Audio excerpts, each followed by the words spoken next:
It's a great and extraordinary opportunity to be going to talk about paranormal activity and paranormal researches and the paranormal investigation and how to turn this into a business or exactly explore the nature of this business. Chinelle, could you please introduce yourself and what you do for business? Yes, my name is Chinelle. I live in Nashville, Tennessee, or right outside of Nashville, and I'm a paranormal investigator. And I co-founded an all-female team called Elite Vixen Paranormal. What is this team exactly about? What do you do in the team? What we do is we actually are paranormal investigators. We specialize in ghosts. We don't do aliens or Bigfoot, and we actually come at it from a scientific standpoint. So we use all the little fun gadgets and things to trigger items to try and capture spiritual activity. Have you ever captured spiritual activity? Oh yes, yeah. We have it's on our YouTube channel and we have it on our Facebook as well. Some of the evidence that we've caught. There's a lot of evidence we've just not gone through yet because it is very time consuming. Could you explain a little more on the evidence that you have found? Yeah, we were in a jail in Mississippi, and right outside of this one room, that actually something happened that we actually can't talk about. We had asked a question related to what we can't talk about. And we have a periscope, and what that does is it runs off static electricity, and the periscope lit up and activated in response to the question that we had asked. And it did that twice. Other activity that we've got in, we were just recently in a hotel in Georgia, and we have what's called Boo Buddy, which is a triggered teddy bear. And he has a couple different sensors in them. One of them is temperature. And we also were using what's called an SB11, which is a spirit box that has a temperature gauge built in as well. And the temperature gauge on the spirit box was going up, and then Boo Buddy, he's pre-programmed with words and phrases that when he's triggered, he says those. And so he said, "Did you just make it warmer in here?"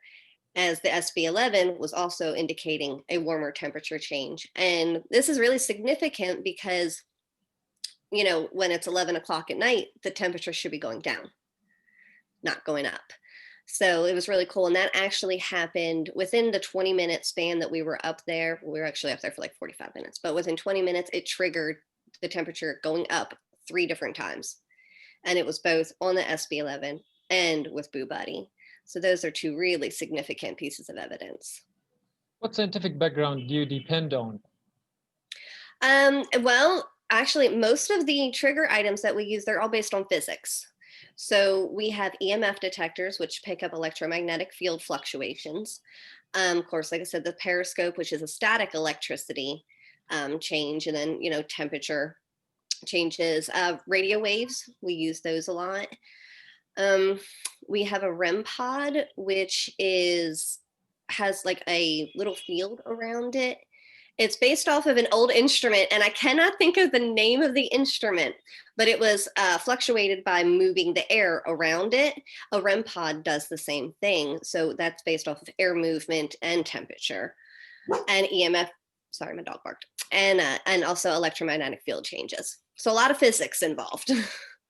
What do you do when you find a spirit or a ghost? We just talk to it. We don't, on my team specifically, we actually don't exercise, spirits. If they're there, they're happy there, we leave them there.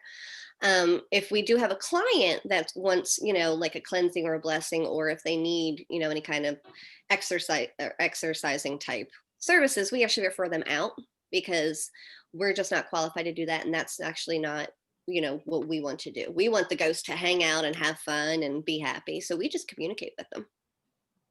Can you give a similar conversation like what you do with a ghost? Well, so basically we'll go into, a room or whatever. And most of the locations that we go into are very old. In Tennessee and Kentucky, those are the 2 areas that we mainly investigate.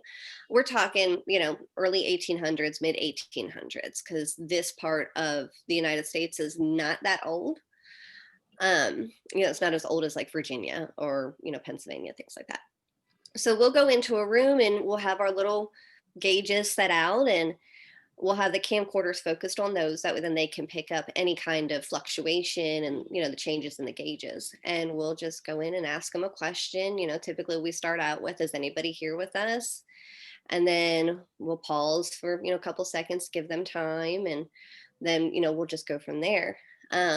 If we start asking questions, say related to a civil war, and they were a Civil War soldier, and we get like a fluctuation or some kind of indication that, hey, we might actually be talking to this specific spirit, then we'll continue on that path and talk about, the American Civil War, what side of the war we're on, etc. How do you get the response, or how do you understand the response? We ask a lot of yes or no questions. We will also count. We've had, when we were in Octagon Hall in Franklin, Kentucky, we actually asked the spirit to, going back to the periscope, which changes colors once again, we asked the spirit, like, can you turn the periscope green? And it lit up green. Things like that. That's just kind of what we do. And then we just document it. In the United States, it's, paranormal investigating is actually considered a pseudoscience as of right now. So it's just trying to document as much as we can. How do you monetize that activity? There are ways to make money. We have a public event coming up in a couple of weeks. It's actually October 17th, and it's in Franklin, Kentucky. And, we go in and we rent the building. And in this case, for this event, it's actually 2 buildings. So we rent both buildings, and we provide a lot of things. So there's a potential to make money there. In the field, that's actually how most teams make money. And then, of course, there's also getting on TV. You'll make a little bit of money for that if that happens. So yeah, that's actually, it's not a very large profitable business. You actually spend a lot more than you actually make. Last year when I did the taxes for the team, we ended up spending like $6,000, and we didn't make any, because that was all investment and all investigation and research and things like that. What about have you ever been attacked? Is there a story about that? I have, actually. I was in a jail in Lynchburg, Tennessee. And on my team, we actually have a rule that we don't heavy provoke. And that means, when I say that, that means yelling at ghosts, calling them names. We don't do that. But I was lightly provoking because there's a spirit there that actually does not like women. And he was an inmate at the jail. And he doesn't particularly like women. And I was in his jail cell. And I was saying to him, like, you don't like the fact that I'm here, do you? I can tell you don't like that I'm here. And I was actually with my co-founder, Samantha. We were in this cell together. And I began to feel like I couldn't breathe. And I just kind of like shook it off at first. And then about 2 minutes later, Samantha could tell that something was wrong with me. And she's like, are you all right? And I was like, Sam, I feel like I can't breathe. And she actually had to get me out of the building. And it was an hour later until I could get my breathing regulated. And actually we had went into the bathroom and looked at I had a red mark on my chest. So pretty sure that spirit was definitely not happy I was there. Needless to say, I did not go back in that part of the that part of the area of the investigation for the rest of the night. But yeah, it's, we kind of just look at that as a job hazard. Because there are a lot of spirits out there that are way beyond our own comprehension. And yeah, you got to be careful. But I was lucky because this one was a human spirit, so he couldn't do that much damage to me. Yeah, good for you. And how did you get into this field? I was really lucky because, like I said, I had been researching the field since I was 17. And that was like just reading books, watching TV shows, just gathering information. And then I have a really good friend who a couple years ago came to me and was like, hey, do you want to join my team? And I was finally, because he had asked me prior, and I wasn't able because, I was focused on my family and had other obligations and just really did not have the time for it. And so when he came to me, I was like, yeah, actually, I think I'm at a point in my life where I can actually be a field investigator. And that, like I said, that was a couple years ago. So I've been a field investigator for about 3 years. And I've been a researcher, like I said, since I was 17, so almost 20 years. How does your family look at what you are doing? My family actually thinks it's really cool. I get picked on a lot because they'll call me like a Ghostbuster, and I'm like, I'm not a Ghostbuster. um, so there's a little bit of teasing and a little bit of ribbing about it, but for the most part, they're very supportive, especially my immediate family. My partner, he's just amazing at taking care of my children when I have to go because I'm gone overnight and things like that, and they're just super supportive, with a little bit of ribbing because it's kind of a little funny to them, but also they understand that it is serious work. When was your best moment on this job so far? Oh, my best moment. I'm gonna have to say, just drawn off the top of my head, probably when I was in an old funeral home in Lynchburg, Tennessee. There was all of us girls. We were sitting in a circle, and we're just doing an EVP session, asking questions. And I had the headphones plugged into the voice recorder, and that's called doing a live EVP because you could hear things louder that you don't hear with your actual, that you can't hear audibly. Well, all of a sudden we're talking and we get this really loud hello. And I stopped and I'm like, did you guys hear that? And they're all like, yeah. So they could audibly hear the hello. I, of course, heard it louder because I was listening to it. And if you go on like our Facebook page, that clip is actually on Facebook and on YouTube. And then so in addition to the hello, we also, like I said, we're in this room, and then in the hallway right outside of the room, we had our REM pod sitting out, and that was just going off and activating and going crazy. So that was really exciting to get those types of interactions because they're few and far between. So it's really awesome. When was the moment that you had to think again before continuing in this job? Like, let's say a dissatisfying moment or an unhappy moment? You know, I've struggled just because in addition to being an investigator, I also have a full-time job. I also am a mother. I have a family here at home. Between the two of us, we have 4 children, actually 5 between the two of us. And so it does get overwhelming. It does get stressful. And there have been times where I've literally thought about, I just need to take a break. I need to take a step back. I'm getting overwhelmed. But they've honestly been pretty brief because I just love doing this so much that those moments of feeling that overwhelm or that stress, they definitely do not override the joy and the fun that I get out of this. What do you see the future for this kind of work? I don't know. I would hope that in the future, first off, that in the United States, parapsychology becomes an actual, scientific field. In the United Kingdom, it is. I know in some other countries, it's an actual field. So I'm hoping that with the progression of the science and the amount of evidence that's been caught, because not just by my own team, but by the thousands of teams that exist across the world, there's just so much evidence that it exists. And I really wish that it would be scientifically accepted. So I hope that in the future, that's what happens. Could you show us some of the tools that you use on these trips? Yeah, absolutely. Okay, so I'll show you the things that like I've mentioned first. So this is a REM pod, and Okay. she makes a really loud beep. And so those lights, when things enter the force field, they will activate. And different lights mean different things. Like the blue one is the temperature gauge, for instance. So this is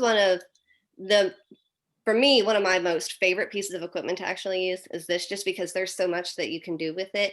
And unless you enter that field, it's not going to activate.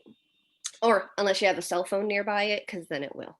Cell phones are terrible on investigation. So we have a K2 meter, which this is an EMF detector, electromagnetic field. So it picks up fluctuations in in the electromagnetic field, and it'll light up depending on how big of a fluctuation it is.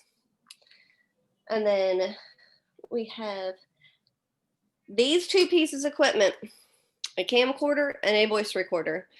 Every single paranormal team needs to have these because, and this is basics right here, because this is where you get your your EVPs, your electronic voice phenomenon. And this is where sometimes you catch your evidence, but really that's for documentation. So I mentioned Boo Buddy earlier, and I will turn him on. So I will show you. Once again, this is a trigger item, and I don't know if you'll be able to see I don't know if you'll be able to see his, but he actually lights up. His belly turns green, and then his hands turn red. And he also has a temperature gauge in him as well. And once again, he says trigger phrases, which sometimes they'll go on because he's meant to interact with child spirits. So sometimes they're geared towards children. So he'll sing like the alphabet song and things like that. But other times, if he is triggered in a specific way, like what I said earlier about the temperature, he'll then say the phrase, did you, make it colder? Did you make it warmer? So that's how he's programmed. He's pretty cool. Then we have, like I said earlier, also, this is the SB11. You see all the different temperature gauges. This runs on radio waves. So this will sweep. And then you're able to get phrases, and the spirits are able to speak through the white noise. Plus, it also has the temperature gauge built in. That was one of the things I mentioned earlier also. Then we have a Mel meter, which this is another tool that actually it measures fluctuations also in electromagnetic fields. And this can actually be read not only, I'm going to get this so wrong, oh my gosh, but it does Tesla readings, and it does the other type of reading. So I'm sorry for not knowing the actual electronics behind it, but it does things. And like I said, it also has a temperature gauge built in. And this is really nice because when you're in the dark, you can read it. And it gives you actual fluctuations versus just changing colors. So you can see it if it goes up to like a 10, that's really significant from a 0. So that's that one. And then last but not least, I brought our periscope, which I talked about. Now our periscope, don't judge her. She had an accident, so she needs to be replaced. But this is the one that runs off static electricity. And I'm probably not really going to be able to get her to trigger. But you can see she's kind of blue. And then this lights up. Actually, hold on, I might be able to make it trigger. Let's see if I can do it with my cell phone. Pause, please. I don't know if I'll be able to. She's real hard to trigger without static. I'm probably not going to get it right. It's okay. It's okay. Yeah, it's fine. But yeah, so those are just some of the equipment that we use. And there's a lot of other equipment out there that is that's even more advanced, paranormal inventors, because that's an actual field, they're constantly creating new things. Yesterday I actually saw this machine that was like an electronic dowsing rod, so you don't have the human influence when using a dowsing rod, which is something I would be interested in, because I don't, my team, we don't really do the human influence. We look at the experiences that we have, are experiences, but they're not evidence, so we make that separation. But yeah, so the technology is constantly evolving, constantly changing. Yeah, that is great. My question now here is, are these tools like specifically manufactured for this field, or do they originally come from other fields? Well, it's kind of a combination of both. An electromagnetic field detector has been used for years in detecting, electricians use it, things like that. Dowsing rods have been used for years to find water sources, and that goes back centuries. You know, like I said, the REM pod is based off of a musical instrument. So it's a combination of both. You know, there are voice recorders have been used in all kinds of different fields. So it's a combination of both. You know, there are things that are specifically designed just for this field, and there are other items that are, you know, taken from other fields and just borrowed and manipulated and used. Yeah. Chinelle, please, could you show us an example of your field investigations? Yeah, I can actually show you a little spirit box session that we did at the jail in Lynchburg. That's the one that I got attacked at. This was actually the SB11, and this is on the jailer's quarters, so where the jailer lived. B, go ahead and play with that thing like you did before, or play with the Boo Bear, or tell us through this thing. Our temperature light's flickering.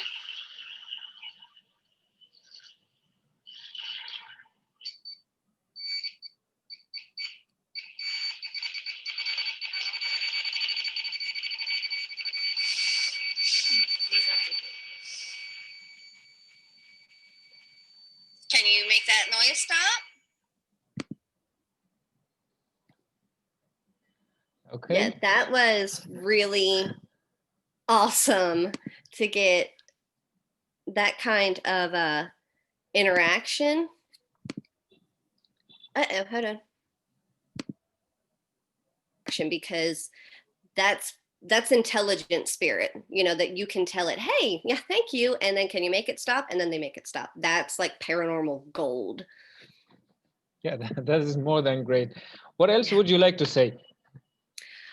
I just want to say, for anybody that like actually wants to get into this field, you know, Facebook, social media is amazing for this, because I have developed a huge, large network of people that, you know, have been in the field for years, and it's all because of social media. You know, 20 years ago, when I was like, how do I do this? Like, how, you know, like it wasn't an option. And I did get lucky a couple of years ago, because I had a friend that was like, hey, you can join my team. But if you don't know anybody who actually does this and you want to do it, social media. There are tons of Facebook groups and things like that, and just reach out and just be like, hey, I want to get into this field. What can I do? Go to the public events also that teams host, because not only do you support the team, and we all, you know, for the most part, we all are self-funded, we all some broke people. So not only are you supporting the team, but it also gives you an opportunity to network and meet people, and that's the best thing that you can do if you want to get into this field. Yeah, it has been more than a great opportunity talking to you, Chinelle, and this great input into what's happening beyond our senses. It has been great. Thank you so much indeed. Yeah, thank you so much for allowing me to join. I had a good time. Thank you.